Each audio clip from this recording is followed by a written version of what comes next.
Jovan Buha! Buha! Yo, yo. I'm Jovan Buha, NBA reporter for Buha's Block, and welcome to another live show.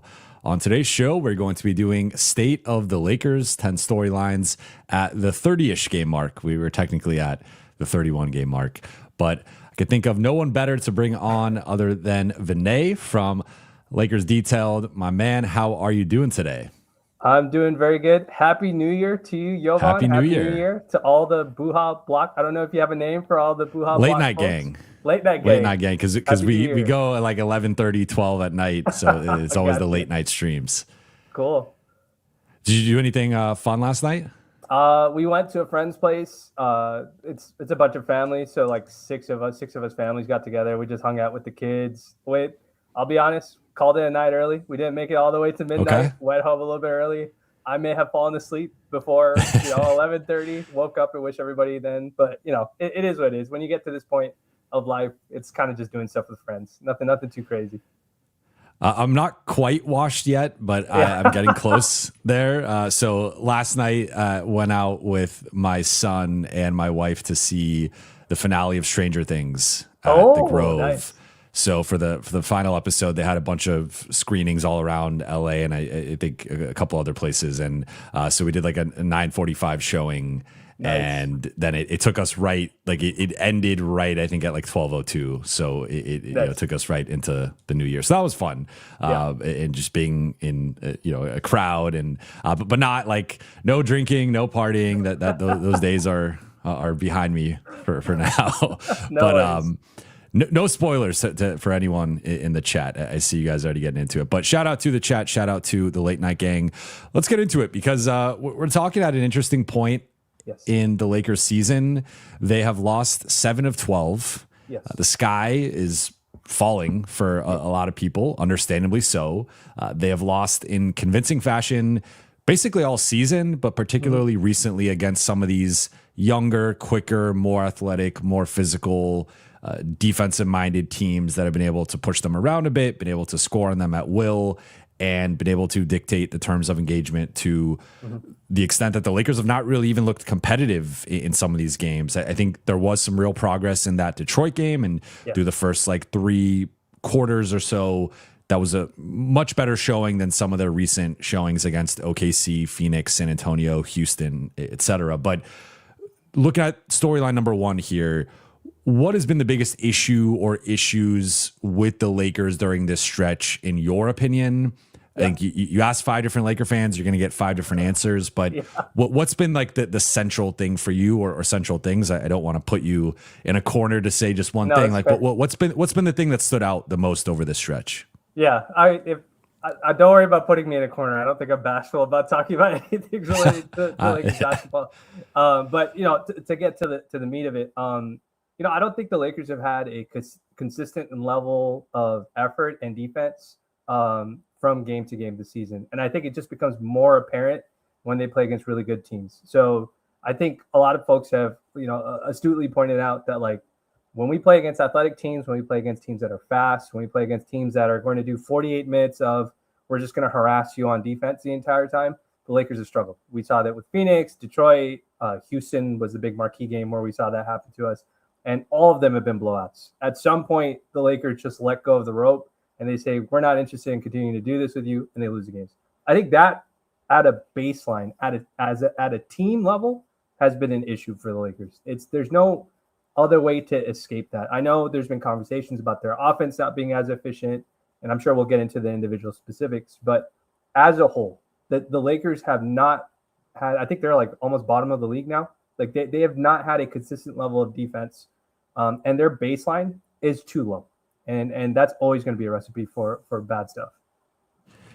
I already messed up the intro here because typically with State of the Lakers, I go into like the biometrics of the team at this point. So quickly to your point about how bad the defense has been, as things stand right now, they are 8th in offense, 26th in defense, and 16th in net rating. And the 26th in defense, like that is a death knell. That is like it's over. You're not winning. You're losing in the first round if you are the 26th ranked defense, right? Like you're not beating anybody. They have to get better on that end of the floor. And over the stretch of 12 games, they are actually 29th in defense and 18th in offense. So somehow they managed to get worse. Yeah, like the defense has been bad, but I think the offense. I've been joking on my show, like the offense kind of is getting a pass right now, just because the defense has been so bad. Where it's like this is a group that the blueprint for them to win has to be top 5, if not top 3 on offense, with like an average-ish defense. If you're bottom 2 defense and bottom 12 offense, like that's how you lose 7 of 12 games. So I agree with you, and I think this is something that I tried to point to earlier in the season, but the Lakers kept winning, and it was like they're skating by, winning these close games against inferior teams, and I would be like, hey, like I don't want to make too much of the point differential, too much of the net rating, because ultimately, like if they're winning, and I also believe you can win and improve at the same time. So maybe you get off to like a slower start from a net rating point differential perspective, but like it starts to ascend throughout the course of the season. But my fear was like they were developing some really bad habits earlier in the season, and it would be the game I constantly reference is like the Charlotte game, where they kind of messed around in the first half. They showed up for the third quarter. They showed up for a couple minutes in the fourth, and they were able to win that game by around double figures, just because they were that much better than Charlotte, and they had to try for a quarter. And every team's going to go through phases where you go through a skid, you go through a slump, whatever. But for LA to consistently have that type of output, there have not been many, if any, games where you could even say they had like 40 minutes of high level effort and execution. So I think they've been better in that regard lately to a degree. But I think some of the bad habits they had from earlier in the season have finally reared their head as the schedule's gotten a bit tougher, and they've played some more physical teams. So that's been, I mean, I think we're in agreement here. Like that's been my thing. I think we could zoom out and even say like this is a roster construction issue in like a macro sense of just, if you're going to build around the big 3 and try to maximize those 3, you need nothing but motor and athleticism and defense. And there's maybe like 2 to 4 players on this roster that check that box. And that's ultimately, I think, the biggest issue. So I think you're bringing up a pretty good point. We both agree about the defensive part. I was in the same boat as you, even prior to, we'll get to, let's just get to like what the juxtaposition is in regard to this. The issue is everybody is juxtaposing LeBron's eventual return to the team as like that's the big flip of the switch. Like something bad happened at that point. That's what everybody's arguing over on the timeline. Everybody's arguing about that. So we can just talk about that. I think there's been a thing that's happened where there was an expectation of what would happen when the integration happened. There's an expectation for what the Lakers would look like when the season started. Then there's an expectation for what would happen once LeBron was able to integrate with the team. And then it's where we're at now. Now, not only is I agree 100%. I think the roster construction is definitely a big part of this conversation. I also think a big part of this conversation is the fact that we have had guys in and out of the lineup. You lose Austin for a subset of games. LeBron, you didn't have him available for 17 games, so he has a ramp up period. And then now you've had Rui in and out of the lineup. You've had Marcus Smart in and out of the lineup. You've had Gabe. You had so many guys in and out of the lineup. So this idea that like this is just a singular thing, and you've seen me probably warring on the timeline with people trying to explain it can never be a singular thing, because defense doesn't work that way. It's never worked that way historically. So players being in and out of the lineup will affect the baseline issue that you and I both agree on, defense. My thing here is at some point we have to start looking at some of this stuff individually and see what can we control. What are the things that we can ask for our players to improve on, ask JJ Redick to improve on. And then what is stuff that's just out of our hands? We can't magically heal people, but there is stuff that's happening on the basketball court on an effort level, which is why I think JJ, I think 2 games back in a post game, he said, or after the Houston game, he said, there's a care and effort level that's not being reached right now with this Lakers team on a consistent basis. And I think that is something fans can talk about, something that we can address and we can discuss. I think that is something that has to at least get resolved until we can get some bodies back or roster changes get made. So what are those things? What are those things that you think are correctable? Because that's the storyline number 2 here is like we've identified the big issue or issues. And then I think there's a separate question of how much of this is fixable internally and how much of it has to be addressed externally. Okay, so that great question. So let's do the first part. What are things that are correctable? I'm going to start with the stars first because that's sort of where the civil war with the Laker fans has been right now. There's the Luka component and the LeBron component. Austin Reeves is out. He's going to be out for the foreseeable future. So what has happened since Austin Reeves has been out? That's something that I wanted to kind of discuss. If you look at the data on the backside and see what has sort of affected, what the response has been, and you can tell me whether it matches your eye test or not, and fans can do this, all the folks in the chat can do this exercise too as well. But essentially what I've seen in the data on the back end and what I'm seeing since Austin has been out, the thing I've seen with Luka that's happened is his usage rate has gone up, sort of like some of the bad shots he takes have gone up. That's how people are describing it. The other thing that's happened is his turnover volume has gone up too as well. He's turning over the ball, trying to make passes, trying to make plays. Some of those are well-intentioned turnovers. Like he tries to throw a lob to Vando on a back cut in the Detroit game. Vando doesn't jump, and it ends up going off the backboard. Detroit scores on the way back. He had another play where he threw a slip he should pass. know Vando's not going to catch and finish that lob. yeah. He had one where he threw a slip pass to Jackson Hayes that hit Hayes in both of his hands and careened off right into another Pistons player. So it's like, again, that's a turnover. Some of them are not good turnovers. Some of them are well-intentioned turnovers. There's always a little bit of context applied.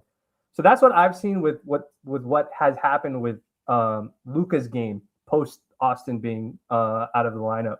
We've seen an increase in usage, which has kind of led to an increase of some bad shot taking, and then an increase in turnovers too as well, because he has the ball in his hands.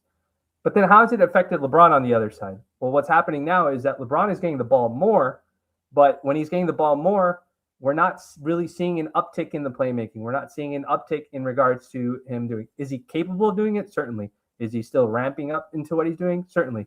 But as his usage has increased, his individual scoring has increased. So you see him scoring more points, doing more isolation work. He's hitting those turnaround fadeaways. His three ball looks. He airballed a three in the Detroit game in transition, and then he drilled back-to-back threes like off of a Luka assist. So his scoring is going up. But the problem is that these things that are happening aren't necessarily helping the entire team. So it's not as if Ayton is getting a bump from that, or Laravia is getting a bump from that, or Marcus Smart's getting a bump from that. So that has to get figured out. Our two stars are improving and going up and down in some degree, but that's not having an ancillary effect on the rest of the team. So that's something that I think that has to improve from that. Some of that stuff is correctable with those guys individually. And it's something that I see people in the chat talking about. LeBron's defense, Luka's defense has been a topic too as well. I don't think they've both been consistent on defense. That's my personal opinion. I don't think it's that they don't care. I just think they don't consistently try. And I think the really good teams in the NBA have picked up on that. They go, hey, look, if we pass the ball enough on this possession, or if we attack Luka, or if we attack LeBron enough on multiple possessions, they won't try as consistently. There was and I'll give you a very simple example. There is a possession where Jake LaRavia gets the ball. I think they blitz. This is from the Detroit game. He runs a pick and roll ghost screen action with Luka. Luka throws like a behind the back pass or something like that to Jake LaRavia, who then drives to the rim, takes a floater, and he makes it. On a made basket, Jovan, on a made basket, Detroit inbounds the ball, and Cade gets all the way to the rim, practically untouched for a layup. That's off of a made basket. And so when stuff like that happens, it's like, all right, we're just not locked in defensively, and that's something that has to be corrected.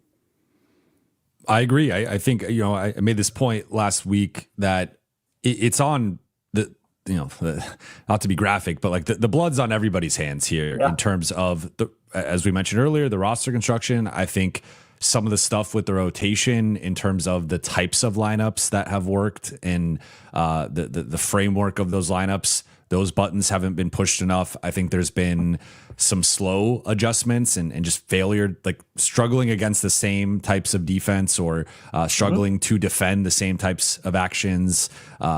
I think that's been an issue. So that's obviously a coaching issue to a degree. there's the stars who I think I thought both in particular, just in the Detroit game, like the turnovers, the shot selection, and the defense, like that trifecta combined from both players, I thought ultimately what led to that game getting out of hand and not being in LA's favor even earlier in the game, right? Because obviously I thought they played fairly well through the first 3 quarters, but it eventually just let go of the rope. And then we get into the supporting cast, which like some of those guys, I feel like we know their strengths and weaknesses, and they have largely played into that with maybe a couple of exceptions of like, I thought Jake obviously shot better last season. That has not materialized this season. He started went through a little slump to start the season, then he found a groove, and then he's gone back to just struggling and missing open threes and whatnot. But outside of that, like everyone's largely been who we thought they'd be. If anything, some of these guys have been a little bit better. Like I think Marcus Smart has been more impactful defensively than he was the last couple of years. DeAndre Ayton until recently had, I think, been better than anticipated, or at least better than he was in Portland. So I think if anything, like the supporting cast, it's certainly limited, and they don't have a lot of two-way talent within that group. But I mean, like Austin, right? Like Austin has taken a leap and has been an all-star level guy sooner than maybe even anticipated, or we didn't even know if that was necessarily in the cards for him. Like he was an All-NBA candidate earlier in the season. So feels like everyone else outside of the stars and the coaching staff and like the roster itself or the front office, like those people, I'm not putting this as much on, just because I don't expect Jake LaRavia to be the save here, right? Like it needs to start from the top down, and that's how I think this turns around. But at the same time, I keep coming back to, I just don't know if they have the answers here to even be an adequate or average defense. Like it just might not be in the cards right now. Yeah. So my thing is, like, with role players are role players for a reason, right? Like you're expected to have variance from them. There's some baseline things that you expect. Like we'll take the Jake LaRavia example, right? Like you expect Jake to try to get contested rebounds. You expect Jake to fight to stay in front of his guy. Those are like baseline things that we always expect out of him, right? Same thing with Marcus Smart. Same thing to some degree with like Vando. You expect him to do contested rebounds and to stay with that. Those are the baseline things. The variance comes in the stuff that they're not good at. Is Jake going to knock down a bunch of shots? That sort of thing. That variance is expected. And same thing with Ayton. If you guys actually, if folks go and look, since Austin has been out, DeAndre Ayton's attempted more than 9 shots in a single game. Like I think only once. Like he's not like you would think, when LeBron and Luka were out, Ayton's usage uptick, right? Rui's usage uptick, and Austin's a big part of our offense, and he's not there. And Rui wasn't there yesterday either. But Ayton's not getting the ball more. Like that. So the guys that you expect to see upticks for, you're not seeing that for. Let's put that aside for a second. That can be a variance. That can go up and down, but depending on what your two ball handlers are doing, because Ayton's at the mercy of Luka and LeBron or whatever the offense is. But I think the issue that we're running into right now, as it relates to the team, with what we have left, is there's a little bit too much variance from our stars. Like the turnover variance is an issue. That the effort in defense is there's too much variance in that.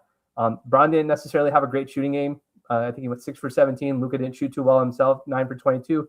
They kept the game close because they tried. Everybody was fighting for 3 quarters on the defensive end and with rebounding. But there was a point in the game, Jovan, where we were down like 15 points early in the game, like in the second quarter. And we had to make a run to make a comeback. And then we got tied, and then we go down 20. So it's like that variance, it can't come from the stars. And so that's a difficult question. I think that's the hard part for people to discuss, because some people will say, well, you're putting too much on Luka's plate. Like Luka can't have a 40% usage, put up 35 a night, and then you need him to be an all defensive guy. But then other folks might be like, well, LeBron's 41 years old. You can't expect a 41-year-old guy to be your best defender on defense. So I understand all parts of it, but which is why I just come back to the roster of again, like with the context of knowing what Luka has succeeded with, and also some of his defensive limitations, and then you also add in LeBron is going to be 41. He had apparently this injury like all summer, right? Or originally the meniscus injury, then that turned into sciatica. So you knew while you were planning this roster that LeBron was injured. Like I feel like that hasn't been addressed enough I feel like in the context of how the Lakers built the roster, we didn't have the public information yet about the extent of LeBron's injury, but LeBron was clearly injured and unable to participate in basketball, just practicing and workouts and stuff throughout the entire summer. And so if I'm the Lakers, like I have to factor that in to how I build this roster and how I'm thinking about the way to optimize this roster. And yes, they went bargain hunting and they maximized the limited free agency resources that they had, but they did not do anything in the form of a trade. It was the third straight offseason. They did not make a trade. And I just think clearly they did not build. It still seemed like they were likely going to have to make a trade in the season to really maximize this group, find that ideal fifth starter.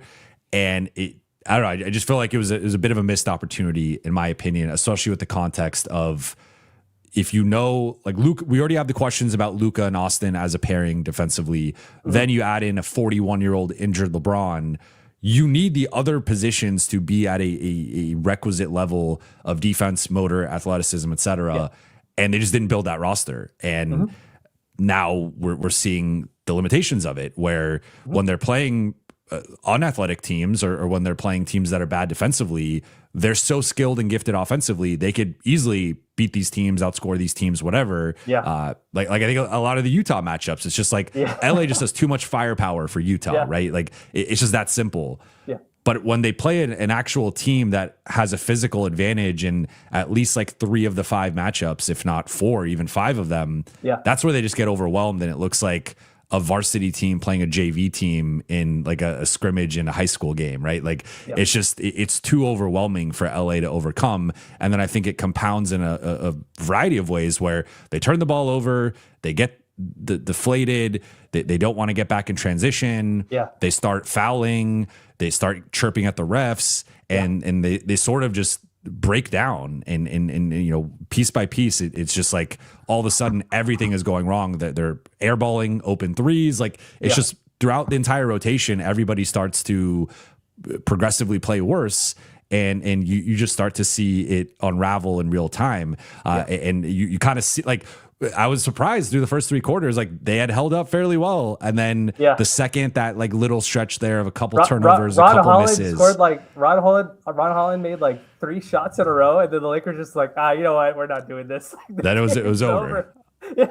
So this brings me to, like, this has been a question more recently, and I see that the chat has brought it up, or, you know, a couple people brought it up already. Like, with how things are trending, should the Lakers consider this a gap year? Like, how do you view that notion? And is there a point? Is there a point going into the trade deadline where, let's say they go like 500 this month and go like 7-7 or 8-8, whatever? Is that at the point where you're maybe like, hey, I don't know if this is a group worth investing in, and maybe we could still make like a future move if you can find a guy who fits the future core, but we're not necessarily looking at like this year. So I do prescribe to the second. So I'm anti gap year most of the time when it comes to everything. So am I. So I'm not one of those guys that's going to be like, hey, we should just punt the season. I think that's sort of an NBA Twitter thing. It's like binary. It's either we're winning a championship or you should just lay down for the entire season and try again in the off season. But I wouldn't consider this a gap year. I think, you know, obviously losing Austin has been it's been tough. He's been probably the best story of our season this year. And so losing him has not been great. But again, if he comes back if he's out until All-Star break and he comes back to 80-90% of what he is, that's still a really, really great player. Same thing with Rui, you know, Ayton, Braun, if this ramp up takes a little bit longer than we expected because of the sciatica, but now it's, you know, if in January he starts looking progressively better, the break in February helps him out. That's good. I think that stuff in the NBA, it's not so much about like where you're at in like October, November, December. It's kind of like where you're trending as the season's coming to an end.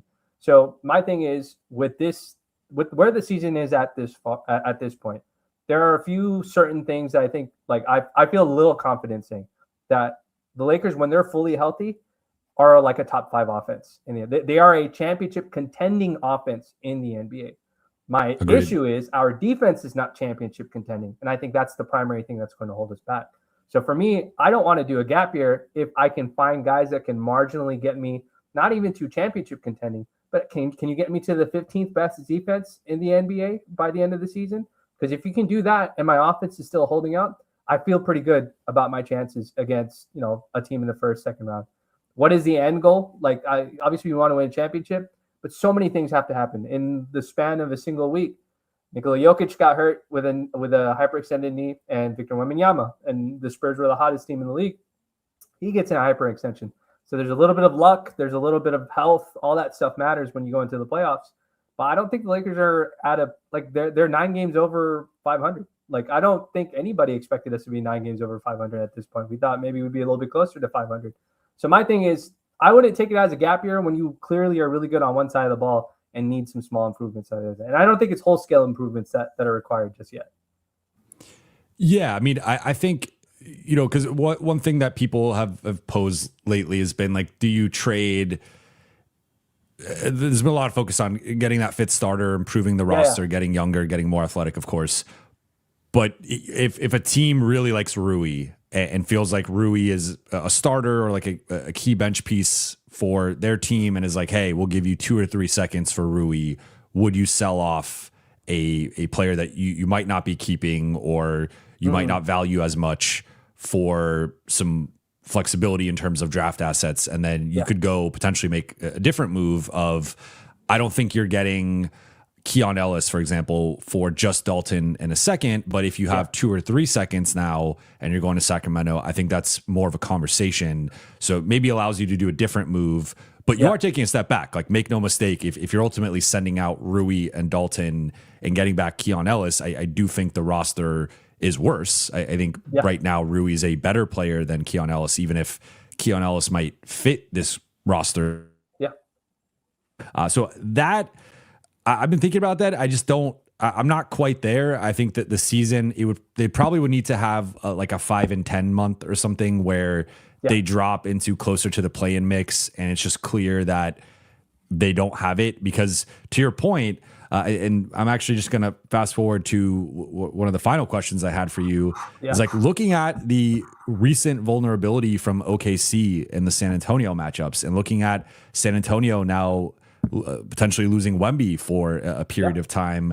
Denver is down 4 of 5 starters and just lost Jonas Valanciunas.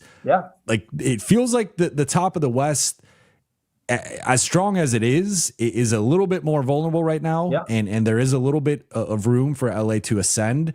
At the same time, the Lakers are playing like their worst basketball of the season. So it's like, they're also not making the most of this right now. But what do you make of like that possibility of almost like the counterpoint of like, hey, well, OKC, if we can build the roster a certain way, we can exploit certain things with them. Denver is probably going to slide. San Antonio, depending on what happens with Wemby here, I mean, they won without him, but theoretically, like, it might slide a little bit. There could be an opportunity there, but I'm not quite sure if I'm there yet in terms of like how aggressive LA should be.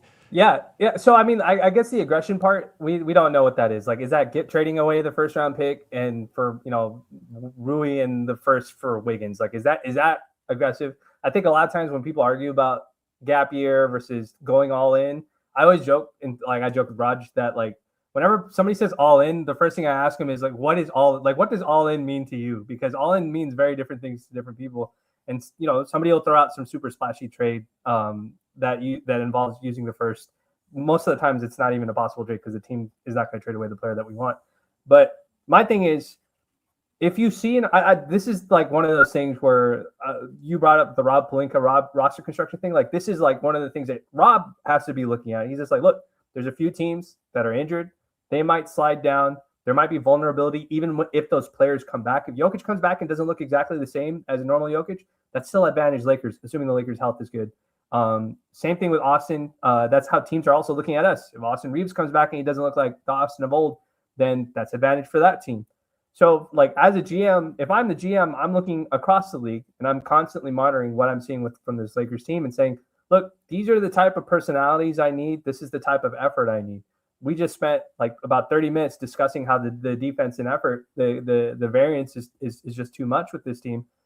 We clearly know that that's what they need. We know that they need guys who are going to have a consistent motor. We're going to check guys so that teams can't get out in transition. I don't see any reason for Rob Pelinka to be like, yeah, you know what? We don't really have to do anything. If anything, the opposite, like you said. If you see these other teams slipping because of injuries to their star players, if you can get that guy and it's somebody who helps even beyond this season, not just this season alone, somebody that you feel that you could retain, would be a good long-term fit next to Austin, next to Luka, you should go for that guy now. Because again, when we get to the off season, regardless of whatever the situation is, whether LeBron's here, LeBron's not here, what our cap space situation is, now the entire field of competition is going to go for that same player. So these windows of opportunity that we get, like at the trade deadline or before the trade deadline, these windows of opportunities can be very slim. One of the things that people always applaud Sam Presti for at OKC, that Josh Giddey trade for Alex Caruso, nobody saw that coming. Like, people were a little shocked that trade happened. But Presti saw something in Alex Caruso that he thought would fundamentally help the team and was okay with letting Josh Giddey go at the time when he did it.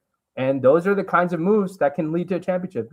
Caruso is effectively their fifth best player en route to their championship. So I wouldn't do the gap year thing, and I would take a look at an opportunity to make a really deep run if the Spurs slide or if the Nuggets slide or if any other injuries happen that don't involve the Lakers. I'm glad you're adding nuance to the conversation, because that's what I try to do, and that's I think you have to be flexible here and just see how the next month goes, see how it's going with the other teams, see how it's going with yourself. And I get trade questions all the time, and the thing I consistently say is, like, we don't know who the sellers are yet. Like, I think there are a few teams who are obviously sellers, and some of but a lot of those teams don't have players that the Lakers would necessarily want, or would be more than maybe like mid to back end bench guys, right? Yeah. So I think the Lakers clearly need a needle mover, ideally that fifth starter who, whether Rui's going out or you're keeping Rui, like moving him to the bench, but a guy who complements the starting quartet that I think is probably locked in for at least the rest of the season. So I'd still be looking for that player. I keep coming back to Herb Jones. I don't know how available he actually is, and I think to some degree it's a bit of a game of chicken going on right now between the Lakers and the Pelicans.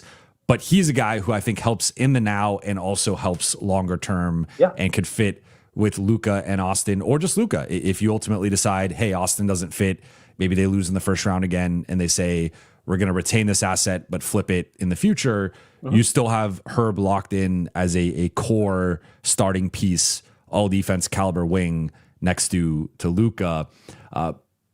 Speaking of Luka, like, I guess we already kind of touched on this during the struggles portion of this, but I guess aside from some of the stuff you've seen with him in Austin, or since Austin went out, what have you made of him since his return from Slovenia? Like, so he's dipped 6% from in terms of field goal percentage, 6% on threes, averaging about half a turnover more per game, and this is a portion that includes Austin being there as well.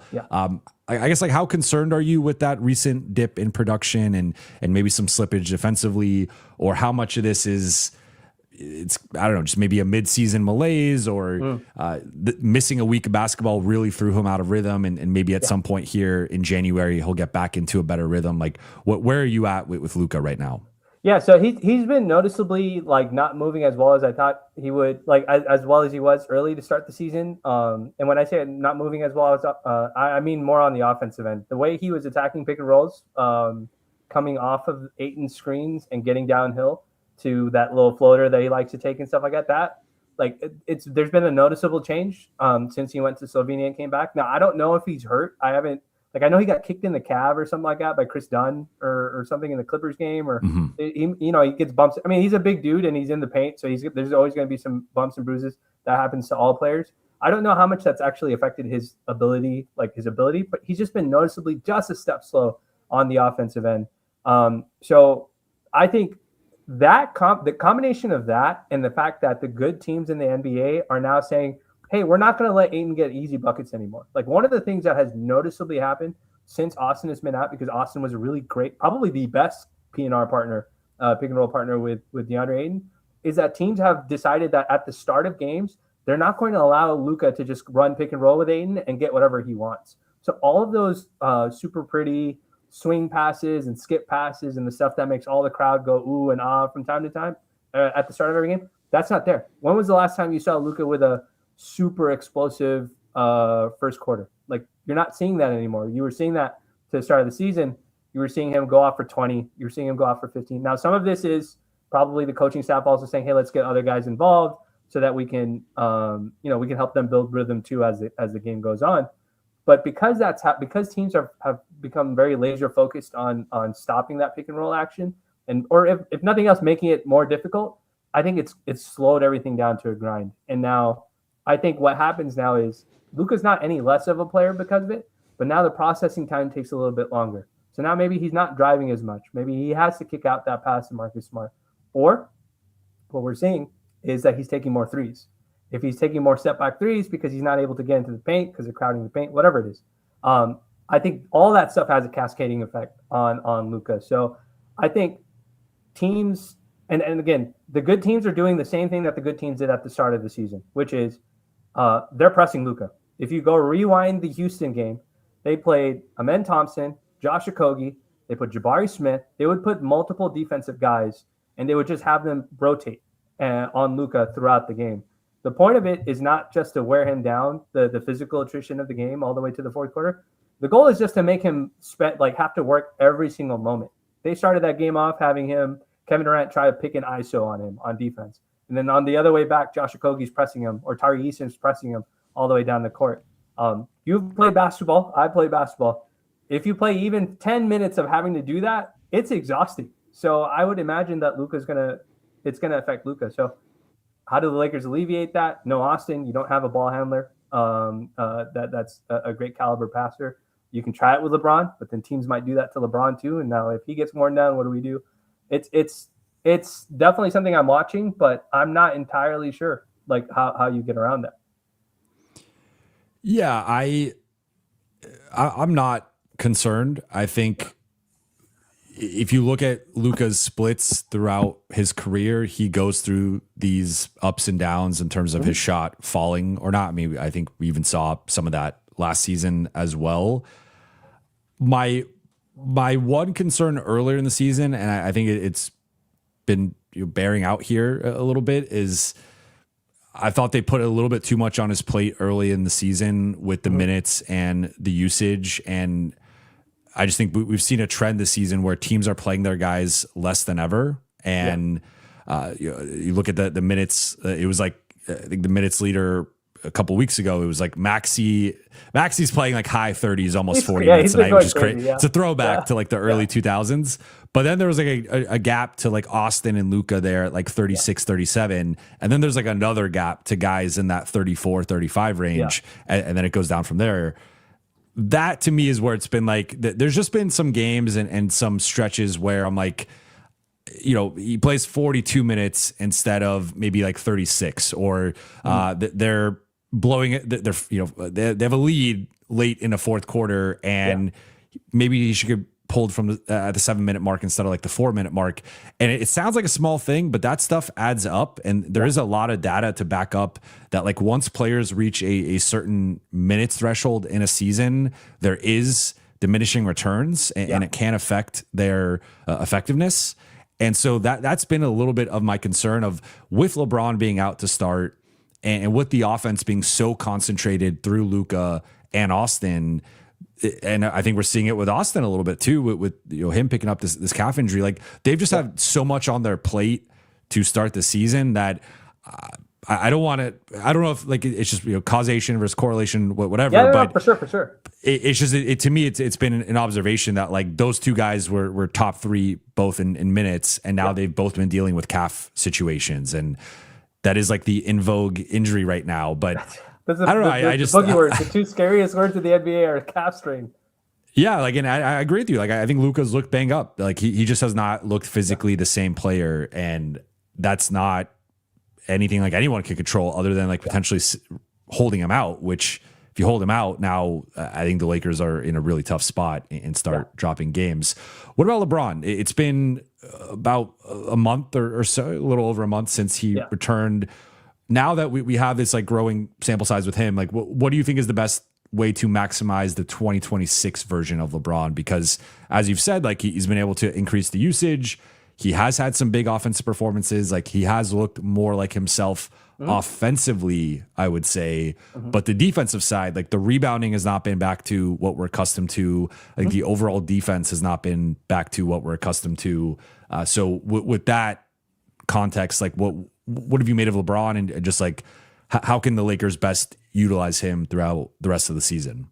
Yeah. So I think there's one honest thing that all Laker fans should be okay with admitting, which is, and this is, will probably get me, it won't get you in trouble, it'll get me in trouble. The one thing for sure is that the reintegration of LeBron to this Lakers team has not gone exactly the way that everybody thought it would. And this is something that I discussed on Lakers Detail with Raj. And I tried to be very specific as to what it was. And it's specifically that I think the expectation I certainly had, and I think other Laker fans probably did too, is that LeBron he spent however many games, 15, 17 games, sitting on the bench, watching Luka go crazy, 35 a night, 40 a night, then seeing Austin go crazy, 25 to 30 a night. And I think the hope that we had as fans was that, okay, he sees that these guys, he doesn't have to do all this work. He doesn't have to do all the playmaking load. He doesn't have to run the pick and roll. He can come back, slowly ramp himself up on the offensive end, help out with rebounding, help out with it. No, I don't think anybody expected LeBron to come back and be like this all defensive dynamo, like a guy who's just going to fix all of our defensive issues or any rebounding issues that we had. I think the expectation is that he would gradually integrate himself offensively while just spending his energy getting into shape on the defensive end and rebounding. I think it's okay. Well, I'll say this. I don't know if it's okay to say this, but that hasn't happened. The integration on the defensive side and on the rebounding side hasn't quite necessarily panned out the way that we thought it would. I'm not saying that he's wrong for doing it. I think his health is affecting his ability to do certain things. And so one thing I always say is people are it's always, everybody loves seeing offensive highlights, but playing defense is a miserable job. And it takes a lot more effort to play really great defense and rebound. And I think we had that expectation, and that expectation, can he get to that? I think we can get to that. But right now it's just not there. So one of the things, I mentioned that when Austin has been out, one of the things that we saw is Luka's usage rate go up, which might not necessarily be a good thing, basically talking about what might happen with his health as his usage goes up. The other thing we talked about is his turnovers going up. Now, on the flip side of that, both Austin and Rui have been out. But Austin has been out. LeBron's rebounding hasn't gone up. If you go look at his box scores, his rebounding has actually come down. The advanced data says that LeBron's rebounding this season, not historic, compared to where he's been at historically, is at some of the lowest levels it's ever been as a player. Now, again, I understand the age. I understand the ramp up period. Everybody say, hey, you got to give, he said it himself. You have to give me some time to ramp up. I didn't have a training camp. All entirely fair. I don't have any issue with that. But my concern is, like, it hasn't ramped up as the games have gone on, right? So game 5, I don't expect to ramp up. But now we're at game 10. We're at game 15. It's not going up. If anything, now with Austin being out, it's gone down. And so my concern is that if that doesn't improve, it changes the calculus of what it is that we have to think about as to what the team needs. And so my thing is, and I completely lost your original question, what it was that I went on this tangent. Like, just how to maximize LeBron in 2026. I think to some degree, like, JJ has to be honest about what he's actually seeing. And he has to say, hey, look, right now, Bron is not doing the defensive rebounding that we need him to do. He's not able to do the low man responsibilities. And Luka's missed out on low man responsibilities too. He gets back cut. Sometimes he doesn't rebound. He doesn't help also. So it's not a one-to-one thing. But if LeBron can't do it right now because he's still ramping up, JJ has to be honest and say, look, I have to play a lineup where he doesn't have to do that. So if you're going to run bench lineups where Luka's not on the floor right now with Austin, then you have to allow LeBron to just focus on offense. Like, you need to play. I know it's going to look ugly when it's just LeBron and it's like 4 guys and 3 of them can't shoot, and one of them might be DeAndre Ayton or Jackson Hayes to be the lob threat. But you just have to accept the reality of the situation. And the same goes on the other side. If LeBron's going to sit and not be the auxiliary player for Luka when in the starting lineup, then you have to adjust your lineups accordingly. And I think what's happening right now is we're trying to play guys as placeholders. Like Nick Smith Jr. has a good game, one game. Next game, he doesn't have a good game. Again, he's a role player. He's a very young player. He doesn't know exactly who he is in the league just yet. But JJ's trying. Like, I could see why he's playing Nick Smith Jr. because he wants to see if he can get the offensive pop that we don't have when, with Austin not available. But at some point, we have to be fair. We have to kind of acknowledge that, like, these guys are not doing the things that we need them to do. So I just have to adjust. And if you lose games, then you lose games. But what the most telling part, I'll finish this thought off with this. The most telling part of that Pistons game is that there is a team there that's willing to play defense. And it might look ugly. And look, even the Lakers' wins against bad teams have been ugly. Like the wins against Utah are not some pretty wins. It's just a shootout. It's just an offensive shootout, which can go against us one day.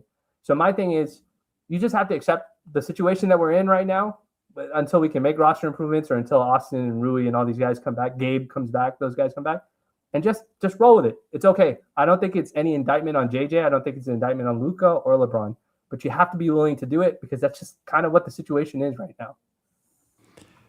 I agree. And I think that's like one thing I've noticed, and I think we've seen this in the last week or couple weeks, has been LeBron with the Banshees, LeBron with the bench group. Yes. Those lineups have been great. Like, he was a big part of that 24-0 run against Phoenix where they completely flipped that game. And I think he's actually, like, we saw it in the Clippers game when it was just LeBron and a bunch of defensive-minded role players playing hard.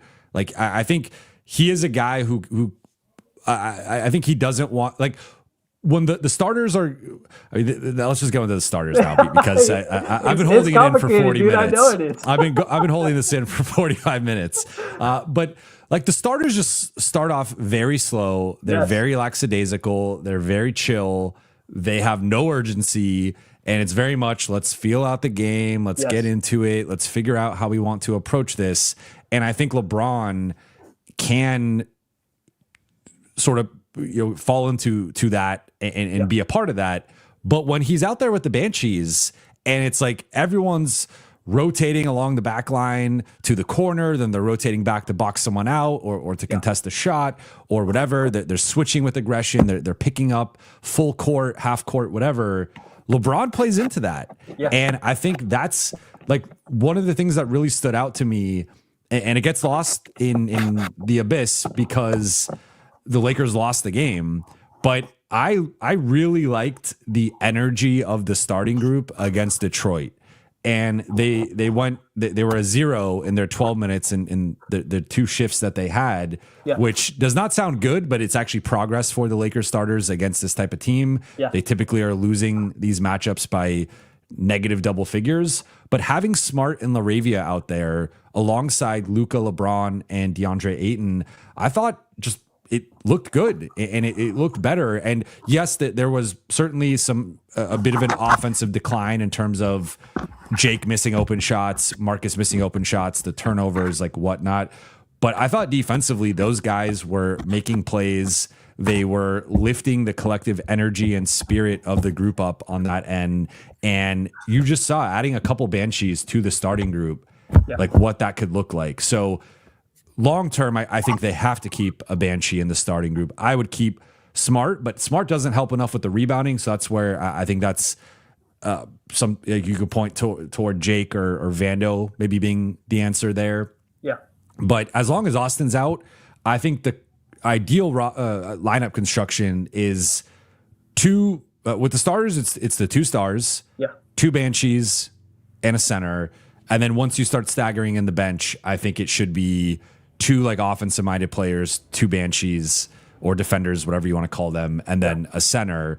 And so like guys that I would put in the offensive bucket would be Luka, LeBron, Rui, Nick Smith.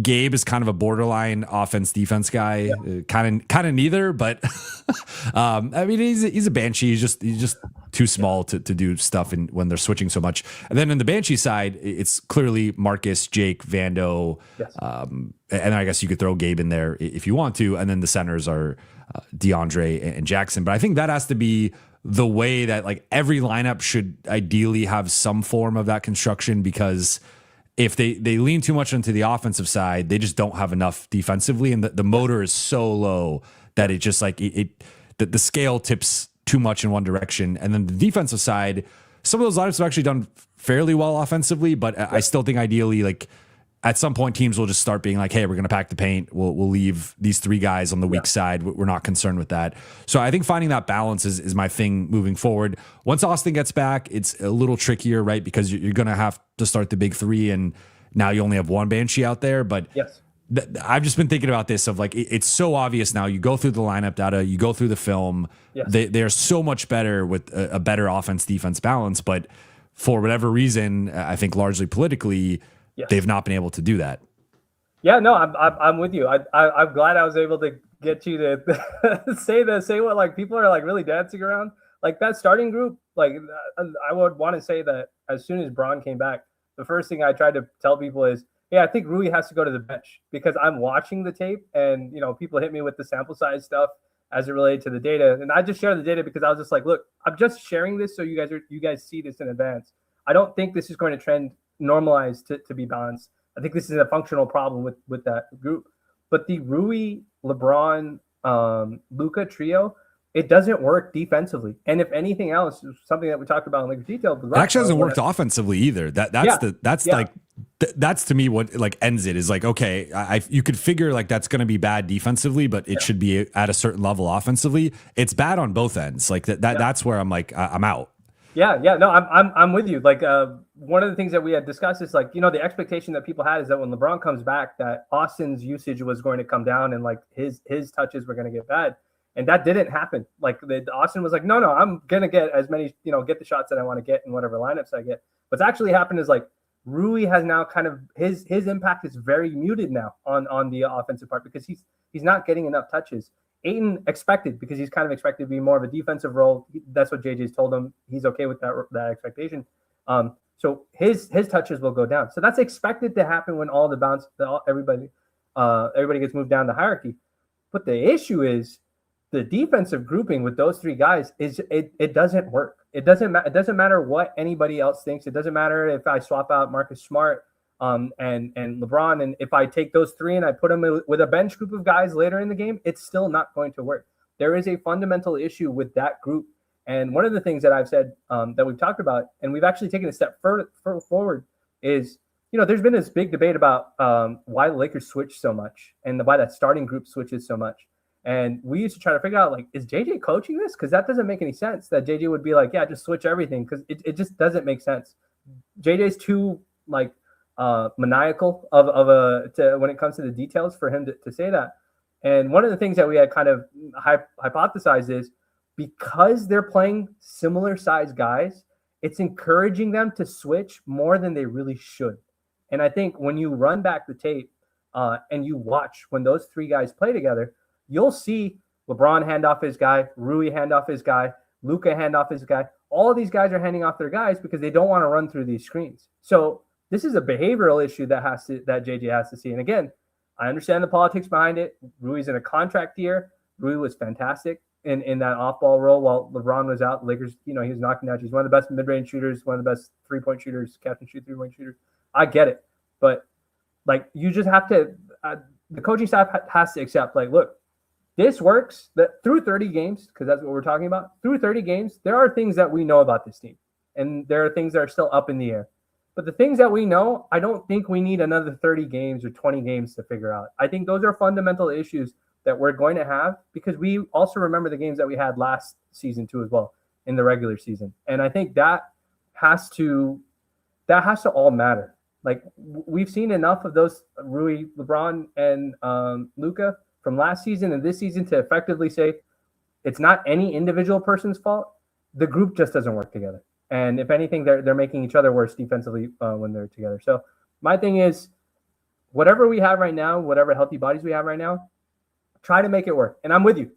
Put two defensive guys out there. Like, Smart and Laravia aren't Smart, has an all defensive reputation, but Laravia didn't necessarily have some like super defensive reputation. But the fact that he tries to grab rebounds, the fact that he hustles on the defensive end, he'll cover for his teammates if something breaks down. That sort of stuff all matters. And until we figure out who we're going to be when we're fully healthy, we have to lean on those guys. I would say it this way. I would rather win a rock fight because we're what 10-0 in the clutch as a team. 11-0.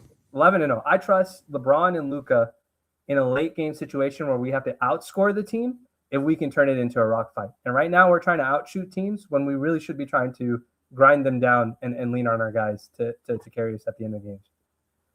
And that again is where, like, talking about the best way to maximize LeBron is don't put that burden on him, because that's I think this is again with the starting group where I just have so many issues with everything. Is the way the starting group is constructed right now is you are asking Rui to be a wing stopper when he is better at guarding up. He is a true four who his best defensive matchups are Julius Randle, Karl Anthony Towns. Yep. He's had his success against Jokic in the past, like a Şengün. Rui's good when it's a very simple task of like body this guy or front this guy.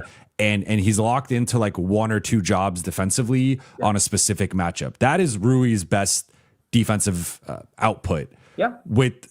So you're asking him to screen, navigate, and switch across multiple wings and hold up in isolation and all this stuff that is just not his strength.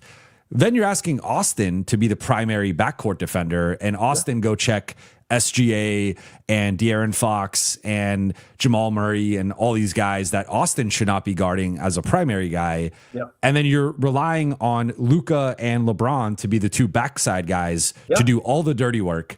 And to Luka's credit, he can be a defensive playmaker. He's always among the league leaders in steals. He's also a really good defensive rebounder. And LeBron has obviously shown throughout his career what he could do on the backside as a help defender. But that's just, I think, a misallocation of defensive roles and defensive resources. And that's where you need at least one Banshee in there, right? Like I'm not going to go as far as to say break up the big three. I know some people want Austin off the bench. Some people want LeBron off the bench. That's not happening. Those guys are starting. Yes. But you can't keep starting the offensive minded lineup. That's also not even that good offensively. That's again, kind of the other part of this. And you're just losing minutes and you're in a 20-8 hole every game against a good team. Yeah. I just don't get it. But that was my my rant on the starters. I need to have one every show. I always consider it a success when I'm talking to somebody about Lakers basketball, and then they're like, "Oh, I got." Whenever somebody tells me, like in real life that I've never met, we'll talk Lakers basketball, and they'll be like, "Vinay, I got to get this off my chest. I just have to talk about this." I'll be like, "Good. That should be the goal. Like we're all passionate. You create great content. Jovan. Thank you. We should always be passionate about it, and I think this is my soapbox thing.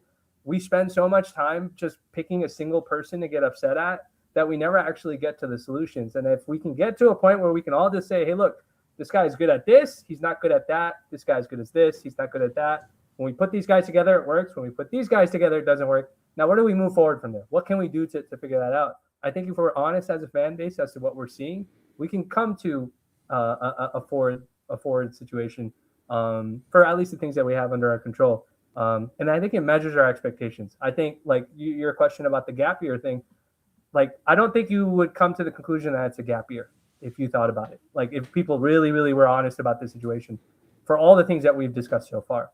And so some people say also, you have Luka about to be 27. Like there should be some level of urgency. That's been my other thing recently is like people are like, let's look toward next year or the following year. It's like Luka's about to be in his prime. What are we doing? Like talking about gap years and wasting time and the future. It's like the future is now with Luka. You have one of the top 3 players in the NBA. Go try to win a championship with that guy. Like he's that great when he's at his peak. And I think you've also put a lot on his plate to not get him to his peak, that you know they need to reshape both the rotation and the roster. But that's where, I think it gets a little ridiculous with some of the like the future talk when I'm like, the future is now. You have Luka right now, not even 27.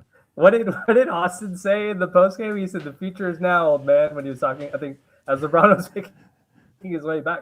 But dude, honestly, Luka said it out loud. He's like, I'm trying to win. Like, I'm not trying to like push stuff off. But like, again, it can't be binary.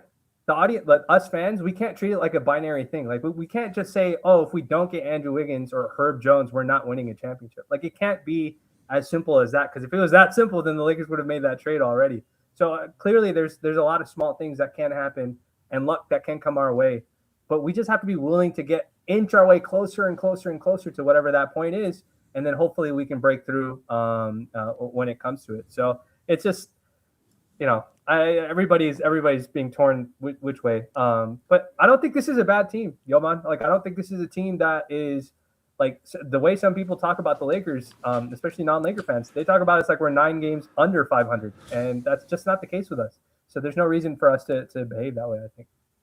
I think that the biggest challenge for the Lakers, and I've vacillated between having them, I think as recently as a couple of weeks ago, I had them as high as like the 5th best team in the NBA, and now I might have them currently closer to like 7th or 8th, but still being in that top 7, 8, you have a shot to go on a deep playoff run.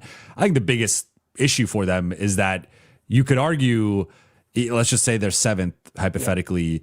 You could argue 5 or 6 of the teams ahead of them are all in the West. And that's where just the West is so brutal of like, if they had even the same roster in the East, I think we're talking about them as right there with New York and whoever else, I guess Detroit or whoever else, like having a shot to come out of the East. The problem is you have OKC, who was on pace for the first quarter of the season to be the best regular season team of all time. You have San Antonio, who is now taking this leap, and the Lakers just saw that, but so did OKC. You have Denver, who has arguably the best player in the world and has been, I mean, they just beat Toronto without 4 of their 5 starters, including their best player. So, they're playing at a certain level. And then you have Houston, who's been top 5 on both sides of the ball all season. Like, just the West is tough. The West is brutal right now. And I think the thing that the Lakers have to figure out is this isn't debatable. This is objective. Right now, they have the biggest weakness of any West team at the top of the conference in terms of their defense. And like that side of the ball is worse than any other flaw with any of those other teams. So that's the thing they have to overcome, right? Like all those teams are top 20 on both sides of the ball. The Lakers have a fatal flaw right now, which is the defensive side. But before we get out of here, we got some super chats, so want to go through those. And some of these I already see I'll be passing along to you to answer. Let's see first one from Mamadou. Thank you for the super chat. Hey, Jovan, I know we always talk about the Lakers' flaws, but I feel like it all goes back to Rob Pelinka. Lack of depth, lack of assets, not hitting on draft picks. The only thing we can put on Rob is the effort. And I think I saw at the time he had said something about like roster construction. So I think that adds on to his question. Where do you want to start with this one? So I've always been, so one of the things that I think I've always advocated about Rob is I can't tell what he's trying to go for when he signs players. So like one of the things that I've always seen with certain teams, some teams more than others, is that when they draft certain players, it's based on like I can tell what role that player is going to play. Like even if I squint and think about really hard what that player's strengths are and what the current team's actually playing, like I can kind of figure out what it is. Like, so when Aaron Gordon goes down, I already know Peyton Watson's just basically going to take on Aaron Gordon's role. Like, I know what he's going to do because I know what Peyton Watson's strengths are, what Aaron Gordon's is. One of the things that I think has been really hard to figure out with Rob, which is one of my gripes, is I can't figure out what his basketball philosophy is. I know he likes combo guards because he signs a lot of combo guards. Kendrick Nunn, Gabe Vincent, that's a thing that he likes to do. But my thing has always been, it's hard for me to figure out what he's trying to do. And then sometimes I don't know like at all, like what he was trying to do. So like the thing, like I'll give you an example, the Nick Smith signing. I was extremely excited for the Nick Smith signing only because he was a former 1st round pick. He was drafted to Charlotte where they didn't really need him. And I was like, oh great, we're going to have him in our farm system. At the very worst, you're going to see how good he is as a player. I feel that same way about Kobe Buffkin right now too, as well. And eventually when Nick Smith got called up, and also both combo guards for combo guards too as well. Yeah. When Nick got added to, he got signed to the 2-way, and then we had that game against Portland where like nobody played basically, and then Nick went crazy. I remember like the week before that, I was like, yeah, look, Nick can score. Like if at the very, and I think I tweeted out, I was just like, look, we don't have Luka, we don't have LeBron. I can't remember Austin. I don't think Austin played that game either. Let Nick play pick and roll with DeAndre Ayton, and let's go see what happens. and they end up winning that game. He has a stellar game. That's what it is. Like, I can figure that part out. Like, I can tell what the player is because I watch enough guys around the league to come to that conclusion. But the biggest issue with Rob has always been, philosophically, what are you trying to do? Like, I know what AJ Mitchell's purpose is on the roster for the OKC Thunder. I know what Alex Caruso's purpose is. I know what Keyshawn Wallace is. I know what all of their purposes are, but sometimes I can't figure it out with the Lakers. Like, perfect example, you just said, we signed Nick Smith and Kobe Buffkin at the same time. Why are we signing 2 combo guards? I mean, I understand it's a G League. That's why we're getting them. But it's just like, well, we just lost Rui, so we kind of need a bigger body, right? Like, and so the issue with Rob, for me, will always come down to, I don't know philosophically what he's trying to do when he constructs your basketball team. I know that he's talking to Luka. I know he's talking to JJ. It's always been like the buzzword is always, it's a collaborative effort is what it's always said about Rob. And I know that was the thing in the offseason. And so my thing is, if it's not going to be Rob that does this moving forward, meaning if he's not deciding all this stuff, then is it JJ? Because I can figure out what JJ likes. I know what he wants out of a player and what he values in a player. Then we need to go get guys like that. And so roster construction, Jovan, you've been on the beat for like over a decade now, it feels like. Like, roster construction is always an issue every single year with the Lakers. And so that, I don't think that's going to change magically until there's somebody else that's in there. But this is just kind of par of the course. Like, sometimes we stumble into a guy that's really great that can help us out, like a guy like Nick Smith Jr. But this will always be an issue until there's a regime change or, things are just the decision making is a little bit more evident. Agreed across the board. I think I made this point earlier in the week on Lakers Collective that like I look at the 2 most recent first round picks in JHS and Dalton Connect, and if you start unraveling the thread, it's sort of like, what was the point with both of these guys? Yeah. With Dalton, it was clearly a value play, right? He was a guy who's projected lottery pick. Some mock drafts had him top 10. And so there was a value proposition. You got JJ drawing up the plays and whatnot. But the Lakers have not, like, even if Dalton hit, which he did at least in like the first half of the season, there still was a limitation to just adding in a shooter who could not defend and be a real defensive target for the opposing offense. And then with JHS that same summer, they signed Gabe Vincent, and you just made the conference finals. You had Austin ascending, having a big playoff run during that run. You just re-signed D'Lo as well. And it was like, okay, well, where's the pathway for JHS, even if he does hit? I mean, and of course, like, I get from like a talent, you always want to take a certain, like the best player available, and you have to factor in talent. And I get that to a degree, but it did play into the notion that, to your point earlier, like all his biggest moves outside of the 2 most obvious ones, which were trading for AD and trading for Luka, like, all 30 GMs would have made those moves. And now I think he gets a lot of credit, especially in the Luka trade, for the way he negotiated it, right? In not giving up Austin, not giving up Dalton, not giving up a second first. So I do want to make sure like we're properly acknowledging that. But outside of those 2 moves, which it's a big aside, but like still, it's like Westbrook, Kendrick Nunn, THT, Gabe Vincent, and then JHS, Dalton Connect. It's been these combo-ish offensive-minded perimeter players who are not good defensively, or if they are good defensively, they're 6'2", and there's just a limitation to how impactful they can be on that end. And I think like that's sort of the player outline, but I still go back to those 2, and you see the guys that went directly behind them. And I'm not even going to say like Jaime Jaquez, because that wasn't a guy that the Lakers were, I mean, they didn't even interview him or work him out. Like that was not a guy they were seriously considering there, but Cam Whitmore was. And I'm not saying Cam Whitmore's perfect. He has his flaws, but Cam Whitmore could have filled several needs for this team had they drafted him. Looking at a guy like Tristan da Silva, who the Lakers had interest in before Dalton slipped to them. Tristan da Silva is someone who really could have filled some needs for them as well. So I just look at like they've had this 3-and-D hole now for a half decade. They had 2 cracks at it in the first round of the draft, and for some known reason, they went with other player archetypes that were already sort of log jams on the roster. Like, again, Dalton's shooting was a thing that they could have used, but the part of the reason why Dalton slipped in the draft was age and defense. And so we're now going to be like, well, let's try to fit these lineups with LeBron and Austin and D'Lo and Dalton. Yeah. And like, you're going to be pretty bad defensively in those scenarios. And unless AD can cover everything up. Right. So that's where I just come back to, it's like, I don't know what the philosophy is other than he does like shooting and ball handling. Although they haven't been able to shoot for a half decade either. I mean, a good example is what almost happened with Max Christie, right? Like Max Christie was supposed to start, and then Max Christie got benched. And then I remember we were doing the pod, me and Raj, and I was just like, no. Like, he has to play. Like, this is year 3, year 4. Like, at some point, like, and we knew that Max had some defensive chops. He had a great defensive motor. He's willing to fight through stuff.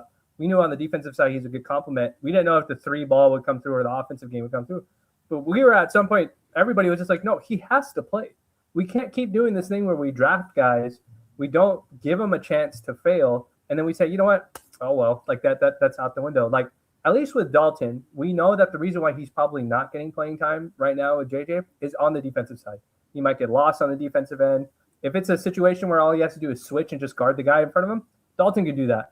But if you have more complex defensive coverages where he has to help, or, you know, if he has to remember what flood means, like that kind of stuff can be the stuff that affects him a little bit more. It might be difficult for him, but like the thing that you have to give him the opportunity to fail before you decide that they're done with. And so I'm with you 100%. The only thing I could tell you about Rob Pelinka is that I think he really likes combo guards. That's literally the only thing I could tell you about him. I don't know anything about his philosophy. And so to answer Mamadou's question, like, the lack of depth, the lack of assets, those are all things, not hitting on draft picks, those are all things that to some degree you can put on. We don't know all the machinations behind it. We know we can put that responsibility because Rob has that title. But it's just like, my issue is not even at that level. My issue is like, what are you trying to do? Like, I don't know what you're trying to build with this team when you do some of these draft picks. So, you know, we'll figure out what happens.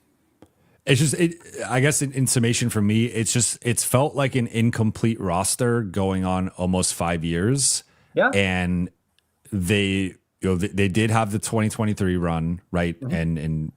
But even that roster and rotation had its, like, every team has its flaws. Every team has its shortcomings. No team is perfect. That's why you see teams lean into certain stylistic preferences because they're trying to maximize the group that they have. Yeah. But ideally you need some combination of like multiple defenders that you trust out there, a certain level of shot creation and playmaking, a certain level of size and versatility with your front court, and just some of these basic check marks that I think we've seen really increase in importance over the last 5 to 10 years in the modern NBA.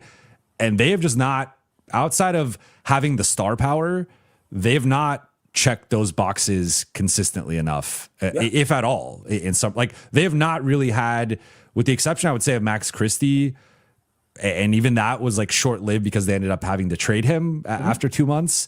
They've not really had like a 3-and-D player since that 2020-2021 season in terms of like a clear positive shooter and defender. Like, you know, in that 6'5" to 6'8" range. I don't know anyone else other than Max. And DFS is borderline, but DFS was more of a big defensively. Yeah, no Danny Green types. We really haven't landed on that. You know, some of that might be because of the two guys that play that position. Because, you know, now we have Luka before we have LeBron playing the 3. But I'll give you a very simple contrast. Go look at the Houston Rockets. They, prior to Kevin Durant, they had just been drafting guys: Şengün, Reed Shepherd, Amen Thompson, Jabari Smith. They just drafted a bunch of guys. And then all of a sudden, Ime Udoka shows up and he says, all right, I'm just going to play the most defensive lineup I can possibly think of before we get Kevin Durant. And he runs his defensive lineup. They lose games. They win games. They're trying to win with Jalen Green. They get bounced by the Warriors. The very next offseason, their GM goes and gets Kevin Durant and says, you know what? We just need a guy. We need an offensive leader for this team. And so what does Ime Udoka do after that? He says, you know what? I don't even care that we have Kevin Durant. He's obviously going to start, but I'm still putting 4 defensive guys around him. And he's playing lineups with Amen Thompson, Josh Okogie, Steven Adams, and Jabari Smith is the only other shooter that's on the floor. That's 3 guys that literally cannot shoot the ball. Jovan. That is, and they've been a top 5 offense. And they've been a great offense, and they're an even better defense. But philosophically, I know what he's trying to do. I know what the GM is trying to do, and I know exactly what Ime Udoka is trying to do with these lineups. People, if you ask Rockets fans, they're like, no, Reed Shepherd should play. Even I said, Reed Shepherd should play a little bit more. And there are times where he started and sometimes he hasn't. But can I tell what you're trying to do? What is your identity as a basketball team? So as a GM, and does it mesh with what the coach is trying to do too as well? They've decided that no matter what, we're just going to play as many defensive, hard-nosed, blue-collar. We're going to turn this into a rock fight, guys. And that's how we're going to play basketball. And they lost to the Kings, right? I think Kevin Durant Kev missed like a game winner or something like that in overtime. And look, you're going to get games like that where Luka doesn't knock it out. But on the other side, you're going to get a game like Christmas Day where you can just go to LA and beat the crap out of the Lakers and pat yourself on the back for beating a team that has, Luka and LeBron and all these guys. But that's how it works. That's how basketball works.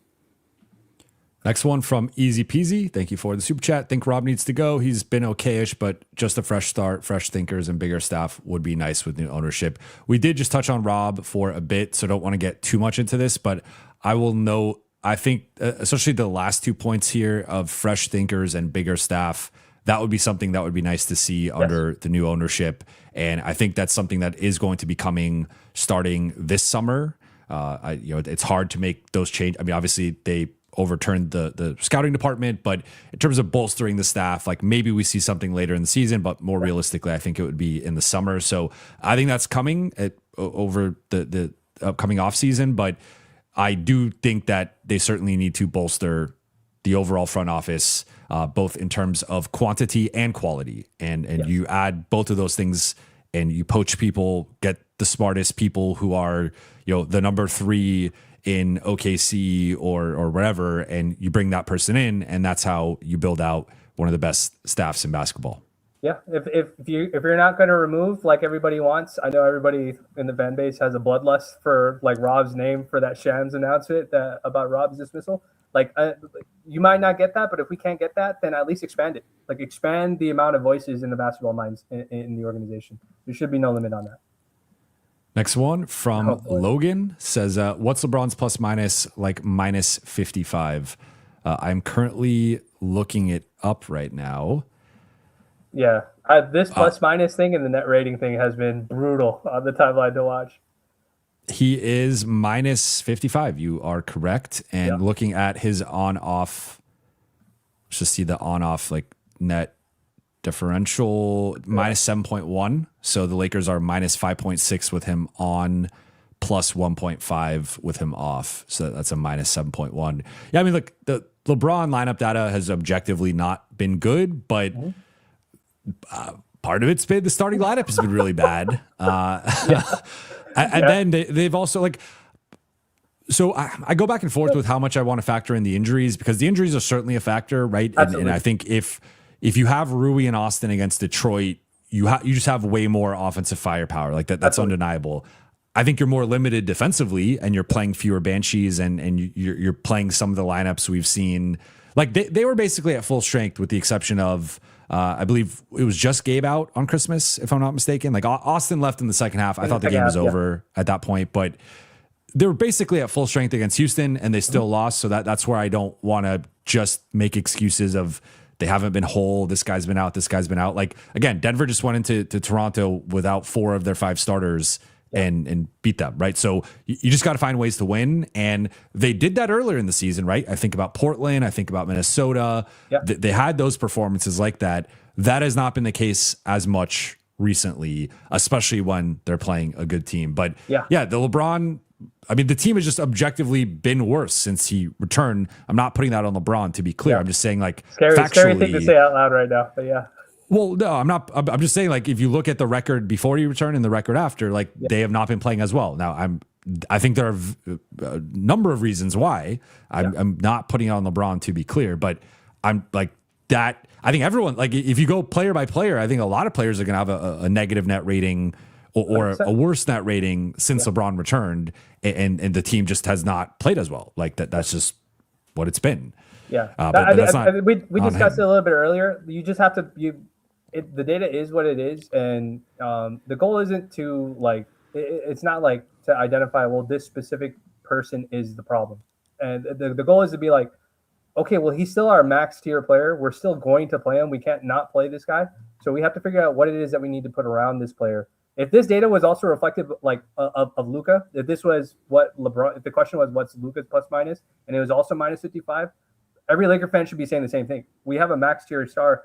Something is wrong that his numbers are so far down. Is it the bench groups he's running with? Is it the starting group he's running with? We have to move towards solutions as opposed to beating up on the plus minus stuff.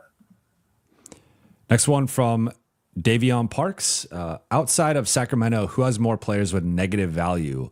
Will, quote, optionality, end quote, fix this by the beginning of next season?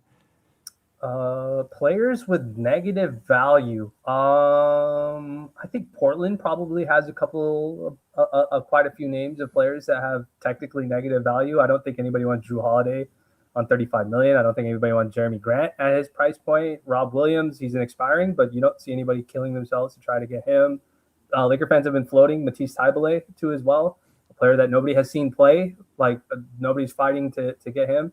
When we discuss, I think the one thing I'll say is when we discuss negative value, I think the frame of reference when it's you who've watched that player for 30 games versus what the rest of the league thinks that they can extract out of that player is always two different things. And so like Milwaukee has some of those guys. Yeah. I think Milwaukee, Memphis, the Clippers, I think those are some teams that 100%. also have several negative contracts. Yeah. With the Lakers, like, I don't know that they necessarily, like, they have several guys on expiring contracts that I think are potentially appealing just if you want to get off money. Now that's a whole other conversation of, like, Gabe Vincent and Maxi Kleber can be attractive to a team if they're getting off a contract they don't want. And now you're taking on an extra year or two as the Lakers, though. Like, you got to weigh that.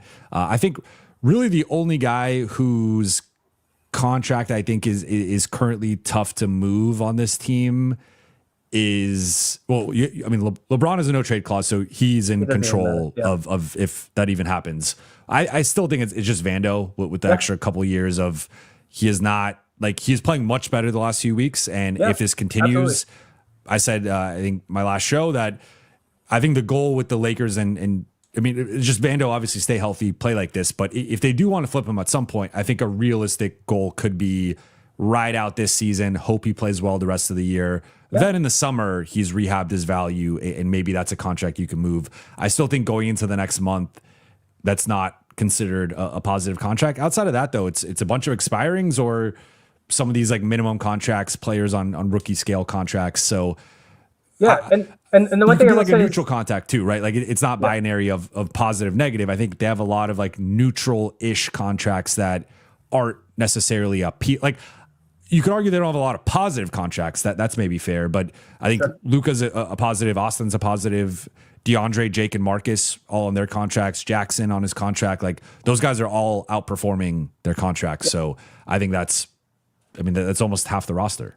Yeah. We don't have to get into like the individual cap possibilities, but I think, again, like, there's always creative ways. This is a Rob Pelinka thing. Like, there's always creative ways to do stuff. Like, just because Vando is 11 million, I could still attach Vando and Maxi to get him to like 23, or if I could take a combination of Vando, Maxi, and Dalton and get to like $25 million. Now, is there a team out there that has a $25 million player that's extended for 3 years that wants to save like 15 million of those dollars because Maxi, or $11 million because that money's going to come off because they're really, really close to the second apron or really, really close to the first apron? That just comes down to the creativity of the GM, having the relationships to see if he can finagle those kind of conversations, to see if he can help a team out.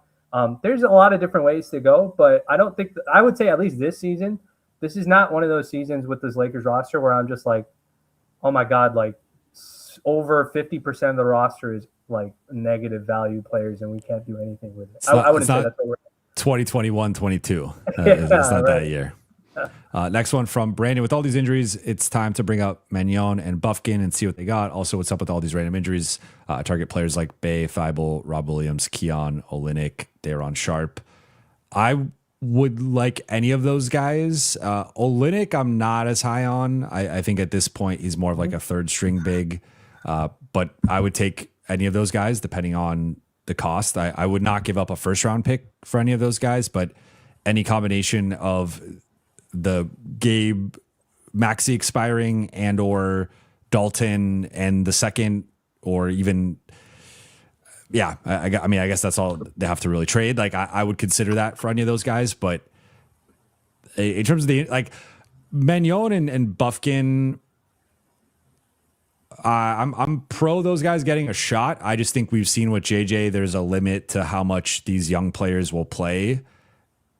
And like Magnon, I thought could have gotten more of a shot earlier in the season. And he was dealing with some injury stuff, but I think right now, maybe if they lose one more player, but Gabe should theoretically be back at some point soon.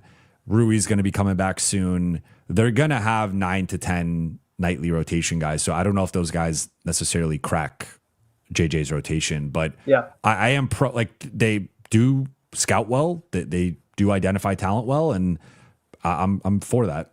Yeah. I mean, like I said, at worst, when you have these, even at worst, like when you're playing against the bad teams, like the Grizzlies that are coming up and stuff like that, it's okay to play these guys because you're kind of playing against a similar comp for some of them, because you're playing against guys who are just kind of fresh into the league. To at least at the very worst, give Luka a breather, give LeBron a breather, like put a little bit more defensive minded stuff or a little bit, something else on the floor so that they can get that extra 2-3 minutes in the game where they can relax. Like I know we don't want to see so much variation in these lineups, but because of where we're at right now, like you kind of have to be willing to do that so that you can keep your guys alive for the rest of the season. Also, we haven't noted this yet, but I missed the Lakers injury report because it came out right when we started. But Jared Vanderbilt is questionable with right leg soreness, so the Lakers just can't have anything nice. Yeah. And look, I'm not going to cry about Jared Vanderbilt. Like Nuggets fans are like, we just lost Jokic and we just lost Jonas, bro. Like, what are y'all complaining about? So I get it. I know we've gone a bit over, so if you have to go at any point, just let me know, and I'm gonna answer the rest of these super chats. But I can probably do like one or two more questions. Okay, let's do a couple more, and then I'll let you go. All right, we got a long trade one here. Lakers get Wiggins, Keon, Conchar, Jalen Wilson from the Nets. Jalen Wilson. Miami gets Rui, Schroeder, LA first. Sacramento gets Gabe, Dalton, LA second. Nets get KCP, Maxey, Adu, Memphis second. Memphis gets Man, Highsmith. Thoughts? Wow. 14. Let's just unpack this from the Lakers side. Yeah. So LA is giving up Rui the first, Gabe, Dalton the second, Maxey, Adu. So basically giving up like every tradable thing that they have. And they're getting back Wiggins, Ellis, Conchar, and Wilson. You get younger. You get a little bit more defensive minded. Conchar is kind of like a Swiss Army guy. Think of him as the same type of guys like LaRavia. Will compete. Both Keon Ellis. Memphis guys, yeah. Yeah, Memphis guys. Yeah, Keon Ellis. I like Jalen Wilson. I thought the Lakers should have tried to get him. I think he was a second-round pick out of Kansas. I like him. He's another kind of 6'6", 6'7" guy, can kind of play the wing, athletic, young. Wiggins, we already know what he is. Keon, we know what he is. In terms of like adding the talent, getting younger, adding more athletic bodies, for sure. I think that's a great idea. Now, the cost, the complexity of this trade, I mean, if all three of these other teams agree to it, that would be interesting to see, because I think some teams probably wouldn't agree to this. But is it to give up the first, or are we giving up the first, a second? We're basically giving up it's Rui, Gabe, Maxey, Dalton, Adu, the first and the second. So it's literally the seven top realistic trade assets. Yeah, I mean, if you're doing that, then you're going. I mean, that's all in, right? That's pretty much all in. And you add Wiggins as the fifth starter. You add Keon as another Banshee 3-and-D backup next to Smart and Vando and LaRavia. I do like that top 10. I think your top 10 then is Wiggins as the fifth guy. Mm-hmm. You're losing Rui. So it's what? Keon, Marcus, Jake, Vando, Jackson. I think that's your top 10. Yeah. I mean, I like that. You are shifting way more defensive, which I think has its clear positives. And then it's just like, how do Wiggins and Keon shoot? I guess ultimately, Yeah, you then get a little limited on size. Now that Rui's gone, the only LeBron-sized player is Luka. Vando technically, but he's a little slimmer. He's not as heavy as those two guys. So that's something to be concerned about. But maybe you alleviate that in the buyout market. It's an interesting trade. Yeah, nonetheless. Yeah, and I would like. I think Wiggins is a better rebounder than Rui for what that like. He's not as capable of guarding fours as Rui is. But yeah, and then last one here before we get you out. This one's from Arc, and this one, one thing we didn't get to touch on as much was DA's recent struggles against these good teams. I mean, just most recently, Houston and Detroit had 2 rebounds in each of those games. But then I even go back to the OKC game. I thought in a couple of the Phoenix games that they lost, he got outplayed by Mark Williams. So like, I look at it, I'm like, overall, he's clearly outperformed his contract. He's been a bargain, and his production is in line with most of the rest of his career. At the same time, I think, to be clear, I'm not putting those losses on him. I think he's down the list of reasons why the Lakers lost those games. But it's also like you want to see a baseline level of productivity from him and motor and focus and effort that I don't think he quite had in some of those performances. So within like that context, would you be interested in a guy like Nick Claxton if it theoretically meant giving up DeAndre Ayton or moving him to a lesser role? Or like, I guess like starting with like, how do you feel about Ayton currently in some of the big matchups? And then would you explore potentially another center? Yeah, I'm not against. I think the idea of Claxton is probably what they're trying to get out of Jackson Hayes right now, with his mobility and how hard he crashes to the rim. And so, in the context that you're describing him, like Ayton, I would say is more of an offensively gifted player. So he's not going to be a guy whose entire mindset. He's not Rob Williams. His entire mindset isn't based on I need to block every shot that comes to the rim or just be this guy. I think he's definitely trying to. I think JJ has told him that we really need you to be a defensive anchor. And he's kind of openly said that like JJ's asking me to be a defensive guy. Don't worry about my touches, that sort of thing. There is a little bit of an athleticism. Like DeAndre does a really good job using his body, his size, to box out guys and rebound. Claxton's a little bit more of I'm going to jump out the gym and block these shots. So I'm not opposed to it. I don't know what would happen with Ayton, whether he'd be in a trade or whether it'd be, in a shared platoon role, kind of like how Dallas does with their guys. I'm definitely not against it. But again, like Claxton comes with his own limitations. Can't shoot the ball. You can't throw it to him in the post. He might not punish mismatches for teams that try to switch and put a smaller guy on him when you try to run pick and roll with him. So you have to be cognizant of like the things he can't do too as well. Even the things he use them the right way. So not against it, but I'd be curious to know what it would cost to get him. That's for sure. Agreed. No, I think it depends how they feel about Rui, I guess. If you're doing some sort of Rui base or if you're doing a Gabe Maxey base, I think you almost certainly have to give up the first, which then that's an entire, like, I think in a vacuum, Claxton's worth a first. I don't know if he's worth a first for this team. And to your point, like there are some things he's better than DeAndre at, but I almost would prefer it in a platoon type role. And maybe he's like kind of to your point, like a supercharged version of Jackson Hayes, right? Like that there are some clear similarities there that he's just better than Hayes. So that would be interesting. But yeah, I will like, I would say I'm not like strongly concerned yet with DeAndre, but I have noted now that I was really interested in how he was going to perform against Detroit, against Jalen Duren. And I thought it was like the worst rim protection game of the season for the team collectively, but he was a big part of that. Yeah. They're trying to overwhelm the Lakers in the paint. Like Duren just came in like a battering ram even after his screens, and he was just trying to clear out the paint. So it's just I think it's a collective thing that they have to work on, but it is what it is. Like DeAndre is a core part of that. Awesome, man. Well, I kept you far too long. I appreciate your time, and I'm glad we did this. We'll have to do it again soon. Yeah, I will link your Twitter in the show notes and link to Lakers Detailed. Anything else you want to plug before you get out of here? No, nothing. Just if you guys support Raj. If you guys see Raj at the games, make sure you go and harass him on my behalf. But if you guys ever get a chance, tune into Lakers Detailed if you want. As always, Jovan, I am very humbled to be part of the show. I appreciate you so much. I feel like we're 2026. We can get all the Laker fans on board with like, let's get this team better. Stop pointing at each other and let's figure this out together. And I think you're a big part of that too as well. So I appreciate you having me on.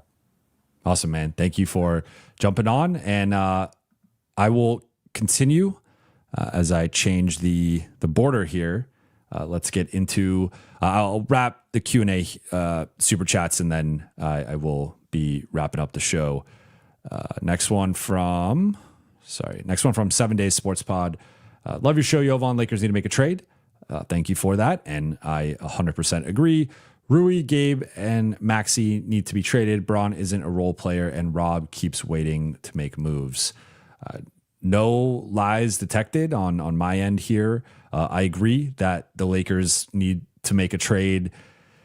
The scale of the trade, the size of the trade is TBD right now, right? Whether it's going to be a smaller move or a bigger move. But I think at a minimum, if you could at least capitalize on some combination of the expiring contracts and get something back and do a little bit of pre-agency, as Rob likes to call it, I think that would be a shrewd approach here. Of even if they view it as a gap year, even if they say, hey, we don't have a real shot here to win a title, for like they come to that conclusion, you can still flip some of these expirings into players that better fit longer term. That I think that would be the right approach.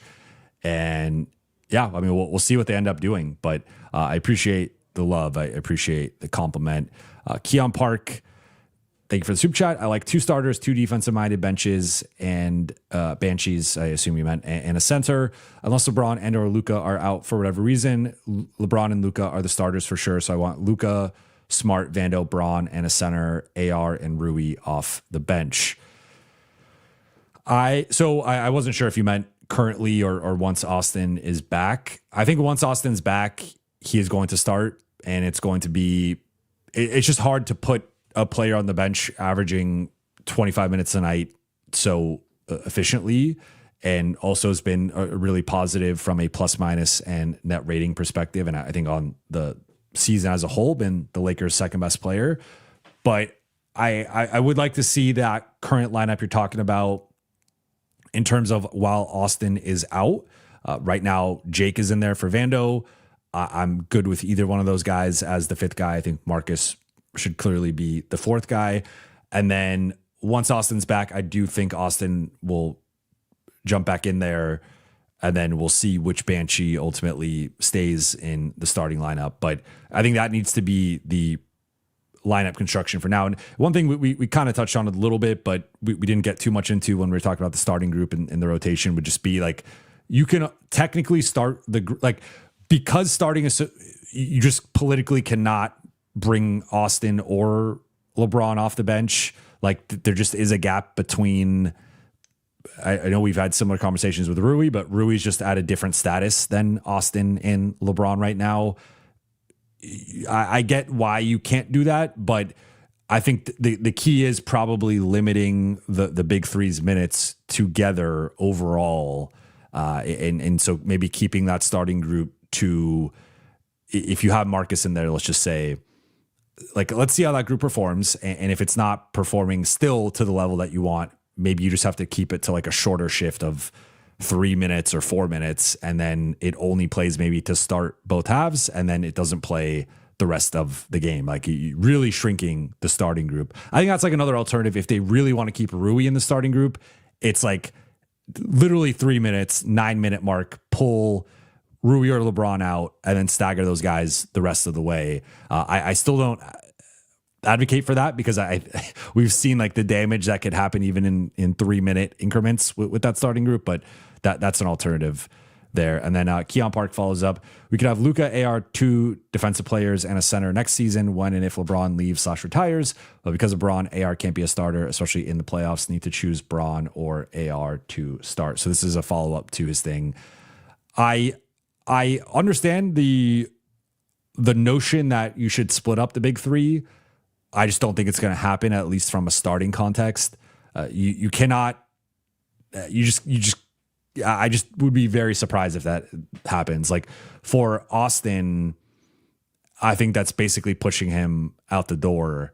And for LeBron, I mean, you're benching top 2 player of all time. And really, I think the other difficult part of this too is like whoever you are putting in the starting lineup is so much worse than them that, like, I mean, that's the thing I also think with the whole Rui conversation as like an aside is that even if you could convince me that Rui is a better player than Marcus Smart. I don't necessarily think that, but if you wanted to advocate that, you could say that, right? But there is whatever difference there is between Rui and Marcus Smart, it's relatively close, and that I think bears out in the film and the production and all that stuff. Austin is at a totally different level than a Marcus Smart, than a Vando. And like, yes, those guys are better defensively and better impact players defensively.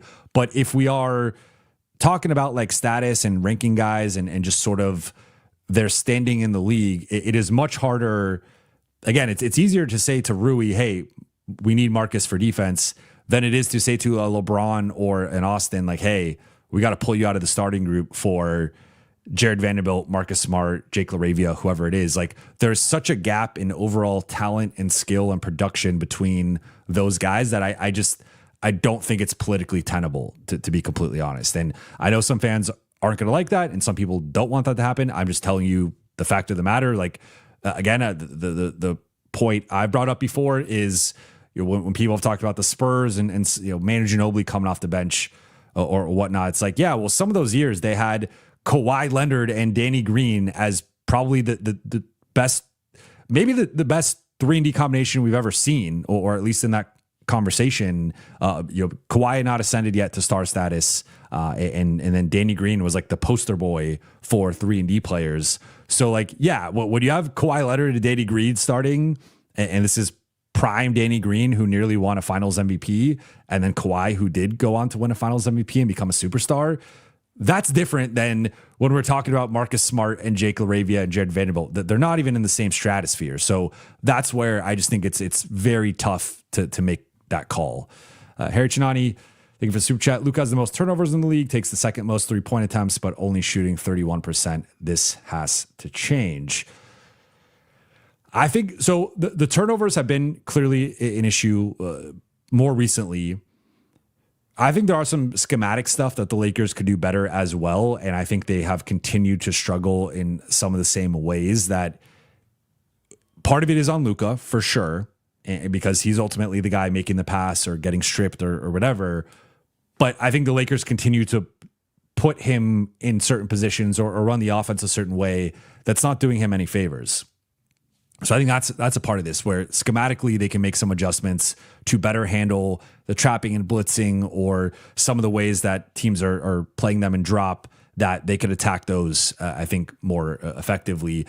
And then the 3-point attempts, I agree that's been something I've talked about for a few weeks now. Of it's not a big shift that needs to happen, but I think just taking this at face value, if he is not shooting the ball as well from 3, he should not be taking the second most 3-point attempts in the league. Like that's just, I don't have more to say on that than that. And I don't think it's like he needs to stop taking threes at all. Again, I think that's shifting things too much in that direction. But I think there should probably be a reduction of 2 to 4 threes per game.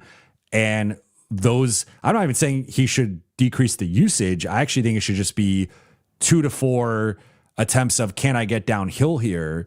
And if he can't for whatever reason, then it is maybe allocating those possessions elsewhere. But that's not even what I'm saying. I think it should just be, hey, can we run some, weak side pin down to get him coming off of a screen, getting downhill, getting to the rim. He's been great in those plays.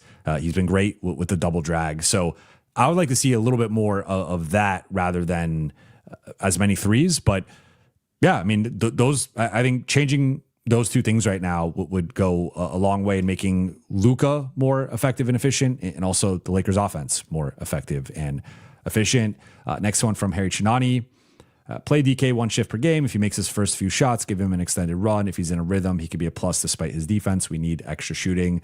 This is basically what JJ did last season. If you remembered, Dalton would start. This was like post Luka trade. Dalton would start in the beginning of that second quarter, and then he would play 4 to 5 minutes. And then depending on how he was playing, that would dictate whether he plays the rest of the game. I mean, sure. I don't like necessarily disagree. I'm not quite there. Like I personally just have become a little bit, not even a little bit, but like I'm not very high on Dalton's potential as a rotation guy, especially on this team. I do agree that the shooting is a plus. I think the shooting has just not been there consistently enough. And I think the defense is, I still think he's probably the worst defender on the team. And for a group that's already a bottom 5 defense right now, I think adding in arguably, and I would argue like your worst defender into the rotation, I think that's a big challenge. So I would say, I guess my perspective here is I think he's a worse shooter than you are indicating and probably worse defensively than you are indicating. And that's a big gap for him to make up, in my opinion. But I like the Lakers are in a tough spot right now. So if they continue to lose and guys aren't necessarily performing, then he probably is worth at least giving a shot to. The one other follow-up I just popped in my head is like, the one thing that I also think is tough with Dalton, and it's also, this is sort of the way the Lakers offense is running right now, is he's actually like not, I would say like a difference between this year and last year is last year he might get a couple of shots, 2-3 shots in that 5-minute shift.